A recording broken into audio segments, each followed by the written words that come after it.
अस्सलाम वालेकुम। माजू स्टार के साथ मैं हूं आपकी होस्ट मरीम अब्दुल कादिर और आज एक बार फिर हमने माजू एक ऐसे होनहार अलमनाई को इनवाइट किया है जो कि इस वक्त ओगिलवी पाकिस्तान में एज एन एग्जीक्यूटिव डायरेक्टर हैं। तो आइए बात करते हैं मिस्टर उमर शम्स से। अस्सलाम वालेकुम सर। वालेकुम अस्सलाम। कैसे हैं आप? ठीक ठाक। अच्छा सर, आप हमें अपने बारे में कुछ बताएं कि किस तरह आपने अपनी ग्रेजुएशन कंप्लीट होने के बाद अपना करियर आगे परस्यू किया। मैंने माजू ज्वाइन किया था SPO4 स्प्रिंग 2004 में। इनिशियली मैंने ज्वाइन किया था इन बैंकिंग एंड फाइनेंस, फिर लेटर ऑन फिर आपको आहिस्ता आहिस्ता इंटरेस्ट के बारे में पता चलता है कि आप किस में ज़्यादा एक्सेल कर सकते हैं, कौन सी चीज़ें आपको अट्रैक्ट करती हैं। तो मैंने स्पेशलाइजेशन मार्केटिंग में अपनी करवा ली थी। माजू से मैंने अपना BBA कंप्लीट किया। उसके बाद I started working towards my MBA और फिर MBA भी मैंने माजू से ही किया इवनिंग क्लासेस में। ड्यूरिंग माजू की ही BBA के दौरान और MBA स्टार्ट करने के वक्त पे मैंने कोशिश ये की, बिकॉज उस ज़माने में भी हमने जब ज्वाइन किया था तो एक हमारी इंस्पिरेशन, जो मेरे बैच की इंस्पिरेशन थी ज्वाइन करने की, वो थी कि डॉक्टर अब्दुल वहाब साहब यहाँ पे डीन थे और वो IBA के एक बहुत ही मशहूर डीन रहे हैं और काफ़ी उनका एक मार्केट में नाम था। तो उसके पीछे हम भी एक आए थे कि यार हमने माजू ज्वाइन करके डॉक्टर अब्दुल वहाब के दौर में ही ग्रेजुएशन करनी है। तो जब हमने माजू ज्वाइन किया तो उस वक्त हमें रियलाइज हुआ कि जॉब मार्केट जो है ना वो एक सॉर्ट ऑफ क्या कहते हैं, एक मोनोपोली है या एक कंसोर्शियम है कि कुछ यूनिवर्सिटीज़ जो हैं वो अपने ग्रेजुएट्स को पुश करती हैं। उस वक्त माजू का बहुत इनिशियल स्टेजेस थे। लाइक मुझे याद पड़ता है कि हमारे एक दूसरा नया कैंपस बनना था, वो भी बाद में जब हम ग्रेजुएट होने वाले थे तो उस ज़माने में स्टार्ट हुआ था। तो मैंने फोकस इस बात पे किया कि हम जितनी इंटर्नशिप्स कर सकते हैं अपनी एजुकेशन के ग्रेजुएशन के दौरान, तो वो आपको बहुत फ़ायदेमंद देती है। फॉर एग्जांपल आपका एक कनेक्शन बनता है जॉब मार्केट से, लोगों को पता चलता है कि आप किस इंस्टीट्यूट में काम करते हैं, वहाँ से कौन लोग आते हैं, आप अपनी एक रेपो बनाते हैं एक फील्ड के अंदर। तो मैंने टपाल में इंटर्नशिप की थी। That was I think during my graduation and post graduation पे भी मैंने एक और इंटर्नशिप की थी एक एडवर्टाइजिंग एजेंसी में, IL साची एंड साची।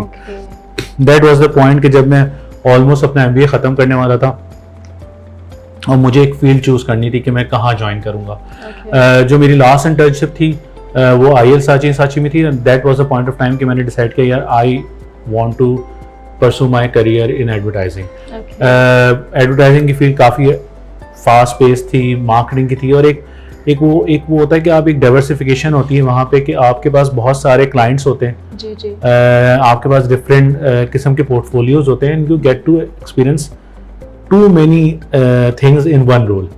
तो that was the point of time कि मैंने कहा अच्छा आई नीड टू एम कि मैं इधर ज्वाइन करूँगा। फिर उसमें जो एक पूरा प्रोसेस रहा इंटर्नशिप के दौरान टिल एम्प्लॉयमेंट, वो काफ़ी इस तरह का था कि लाइक हमें भी वो प्रॉब्लम से फेस हुई, बिकॉज उस ज़माने में माजू की इन द सेल्फ कोई सॉर्ट ऑफ ये भी इश्यूज चल रहे थे कि HEC से आप रजिस्टर्ड हैं या नहीं हैं, ये भी एक पॉइंट आया हुआ था। तो बहुत ज़्यादा है ना एक क्रिटिसिज्म होता था मार्केट में ना कि यार वो आपको एक फेस करना पड़ता था इशू। लेकिन वो इशू, वो बैरियर मैंने इस तरह ख़त्म किया कि मैंने कोशिश ये की कि मैं ज़्यादा से ज़्यादा इंटर्नशिप और उससे जो कनेक्शंस बनते हैं अपने आप को प्रूव करें। बिकॉज ऑनेस्टली एजुकेशन एक सिर्फ आपका एक दरवाज़ा खोल सकती है, बाकी जो रियल लाइफ होती है ना, जो जॉब मार्केट में आप एक्सपीरियंस कर रहे थे, वो आपसे अपने एक्सपीरियंस पे, अपनी एबिलिटीज़ पे कर सकते हैं। I started off with IL Saatchi and साची।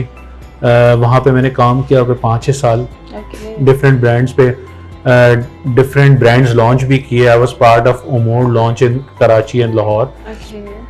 इस तरीके से जो एक्सपीरियंस आया आगे, लेकिन टाइम टू टाइम एक वो था कि एक आप माजू के अलुमनाई को एक फेस होती है सॉर्ट ऑफ क्रिटिसिज्म, लेकिन अल्हम्दुलिल्लाह up till now after reaching to a certain level I can say कि एजुकेशन के बाद जो रियल लाइफ एक्सपीरियंस होता है, किस तरीके से आप अपनी पोजीशन और अपने एक्सपीरियंस को कैश करा सकते हैं, that is the most important thing. Because मैंने अब तक I have worked in 2 global companies, now I am working for Ogilvy Pakistan. I have recently joined Ogilvy and is one of the top multinational companies in Pakistan. तो उसके जो ये नया experience है इसके बारे में थोड़ा हाईलाइट करना चाहूँगा कि जो मैं कहूँगा कि एक सॉर्ट ऑफ स्ट्रेंथ अगर आप देखें तो how effectively you can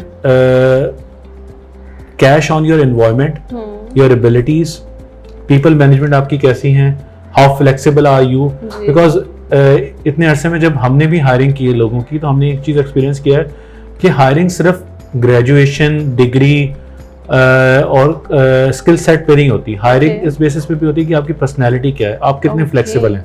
because हर कोई आपको जब हायर कर रहा होता है वो आपके साथ देख रहा होता है कि यार ये बंदा मेरी इन्वायरमेंट में और मेरे पूरे कल्चर में कैसे फिट आता है। बिकॉज HR सबसे ज़्यादा कंसिडर ये कर रहा होता है कि हमने उसकी पर्सनैलिटी भी देखनी, बिकॉज हमें फेस जो होती है इश्यूज वो होती हैं कि क्लैशेस पर्सनैलिटी के बेसिस पे भी आते हैं। क्या आप कितने अकोमोडेटिंग हैं, आप कितने फ्लेक्सिबल हैं, आप कितना स्ट्रगल करना चाहते हैं, कितना सीखना चाहते हैं, इस पे काफ़ी चीज़ें डिपेंड करती हैं। ओके, अच्छा सर, आप माजू में कभी किसी एक्स्ट्रा करिकुलर एक्टिविटीज़ का पार्ट रहे? मैं डिफरेंट सोसाइटीज़ का पार्ट रहा। अगर इफ़ आई कैन रिकॉल, मैं यहाँ पे आई थिंक ड्रामा सोसाइटी थी, उसका पार्ट रहा। हमारे बैच के लोगों ने काफ़ी जो हमारे माजू के टैलेंट शोज होते थे उसमें भी हमने पार्टिसिपेट किया था अपनी टीम के साथ, और भी डिफरेंट एक्टिविटीज़ में किया था। मुझे एक्चुअली अभी रिकॉल नहीं हो रही और कौन कौन सी सोसाइटीज़ थी हमारे ज़माने में। तो ये डिफरेंट एक्टिविटीज़ थी। ओके, अच्छा सर, वैसे तो टीचर्स ऑब्वियसली बात है सभी अच्छे होते हैं बहुत, लेकिन ऐसे कौन से आपके टीचर थे जिनसे आपको इंस्पिरेशन मिली? मैं कहूँगा कि मेरे 2 टीचर्स थे जिनसे मुझे काफ़ी इंस्पिरेशन मिली। एक मुस्लिम रज़ा थे जिन्होंने हमें फाइनेंस के कोर्सेज पढ़ाए थे, दूसरे मुजफ्फर करीम थे। इन दोनों से काफ़ी इंस्पिरेशन मिली। दोनों का एक्सपीरियंस एक तो कॉर्पोरेट वर्ल्ड से भी था, उनकी क्लासेस और उनका जिस तरह समझाने के trick, because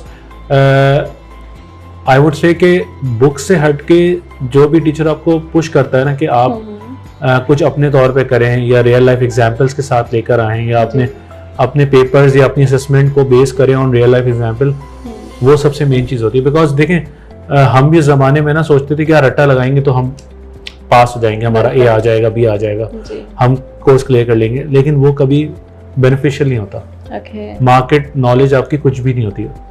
real life examples अगर आपको जब तक कोई कॉन्सेप्ट समझ में नहीं आएगा ना, वो आपकी एक बेस होती है। एंड आई थिंक वो सबसे बेस्ट प्रोसेस होता है एकेडमिक्स के लिए। ओके, अच्छा सर, वैसे तो सबकी लाइफ में बहुत प्रॉब्लम्स भी आती है, वीकनेस भी आती है, तो आपकी एज एन एग्जीक्यूटिव डायरेक्टर क्या स्ट्रेंथ और वीकनेस है? देखिए, मैं अगर वीकनेस बताऊं कि जब मैं माजू में भी था ना, जब मैं स्टार्टिंग में ज्वाइन किया था, हमारे यहाँ बहुत से स्टूडेंट्स ऐसे थे उनके अंदर, जो कि मुझे नहीं पता अभी क्या सिनेरियो है माजू में, लेकिन पब्लिक स्पीकिंग जो है ना वो बहुत वीक थी। कॉन्फिडेंस लेवल, पब्लिक स्पीकिंग, और वो जब तक नहीं आती जब तक आप अपने आप को पुश करके उस सिचुएशन में ना लाएं कि you have to experience it.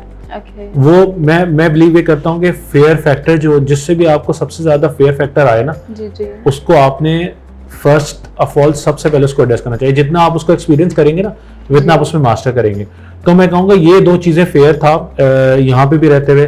फिर आहिस्ता आहिस्ता जब पार्ट लिया डिफरेंट चीज़ों में, सेमिनार्स में पार्ट लिया, डिफरेंट एक्टिविटीज़ में पार्ट लिया, टैलेंट शो में पार्ट लिया, तो उससे ये चीज़ें ख़त्म हुई।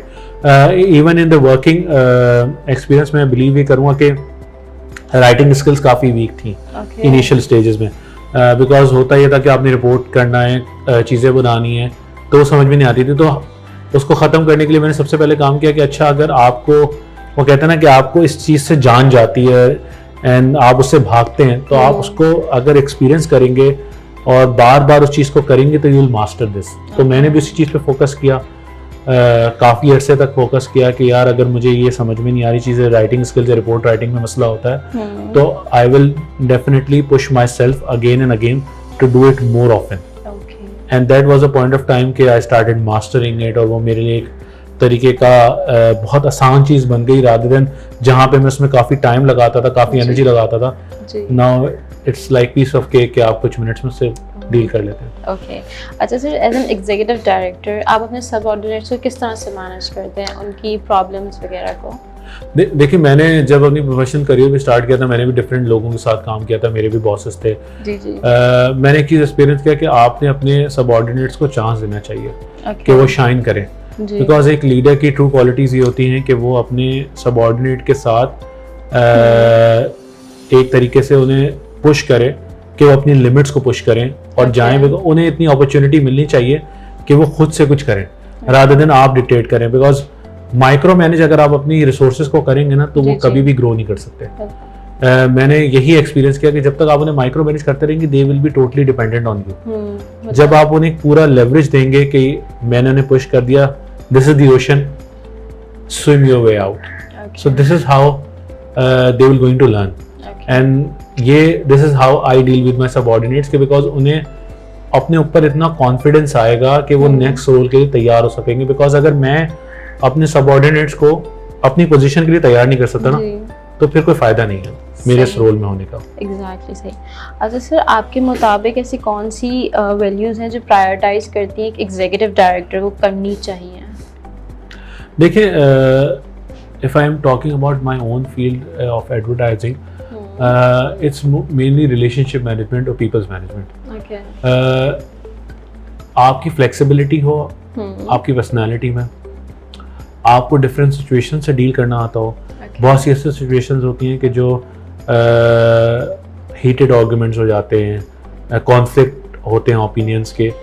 आपकी पर्सनालिटी में और आपके स्किल सेट में इतना लेवरेज होना चाहिए दैट आप कॉन्फ्लिक्ट ऑफ ओपिनियंस को बर्दाश्त कर सकें और आप हर चीज़ को सॉल्यूशन की तरफ डील कर सकें। मैं अगर अपने करियर की अगर कहूँ कि सॉर्ट ऑफ कि मैं किन क्वालिटीज़ के ऊपर फोकस करता हूँ तो आई वुड से कि I am a people's man. मेरी पीपल मैनेजमेंट काफ़ी स्ट्रॉन्ग है, रिलेशनशिप काफ़ी स्ट्रॉन्ग है और मैं जिन लोगों से डील करता हूँ मैं उन्हें इतनी फ्लेक्सिबिलिटी देता हूँ कि वो मुझसे कम्युनिकेट कर सकें, अपनी प्रॉब्लम्स अपने सॉल्यूशन लेकर आ सकें and I will give them open forum कि वो अपनी चीज़ें बता सकें। अच्छा सर, आपने जैसे कि माजू काफ़ी टाइम बाद विजिट किया, काफ़ी टाइम बाद फिर से माजू है, तो आपको देख के कैसा लगा? जब मेरी मुलाकात हुई डॉक्टर ज़ुबैर साहब से जी। तो उन्होंने मुझे बताया कि कौन कौन से इनिशिएटिव माजू ने अब लिए हैं जो कि पहले नहीं थे।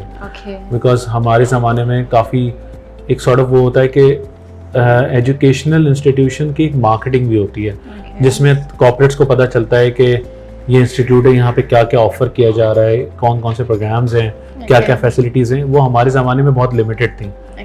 अब जिस तरह डॉक्टर ज़ुबैर ने हाईलाइट किया कि उन्होंने काफ़ी टेक्नोलॉजी की तरफ कोर्सेज पे इनोवेशन ला रहे हैं और फिर नए कोर्सेज इंट्रोड्यूस करें। बिकॉज आई बिलीव कि नॉर्मल MBA और BBA बिल्कुल ऑब्सोलीट हो जाएगा आफ्टर 1 or 2 years। जिस तरह AI आ रहा है, जिस तरह और टेक्नोलॉजीज आ रही हैं, ये चीज़ें रेलेवेंट हैं जो कि आगे जो हमारे यहाँ स्टूडेंट्स ग्रेजुएट हो रहे हैं, बिकॉज ग्रेजुएट तो काफ़ी स्टूडेंट्स हो रहे हैं, आप उन्हें इंश्योर ही नहीं कर सकते कि वो जॉब अपॉर्चुनिटीज़ उन्हें मिलेंगी नहीं मिलेंगी। तो उसके लिए ज़रूरी है कि वो रेलेवेंट कोर्सेज और रेलेवेंट एकेडमिक्स के कोर्सेज हों जो कि उन्हें बेहतर इक्विप कर सकें कि वो जॉब मार्केट को कैश कर सकें अपने हिसाब से।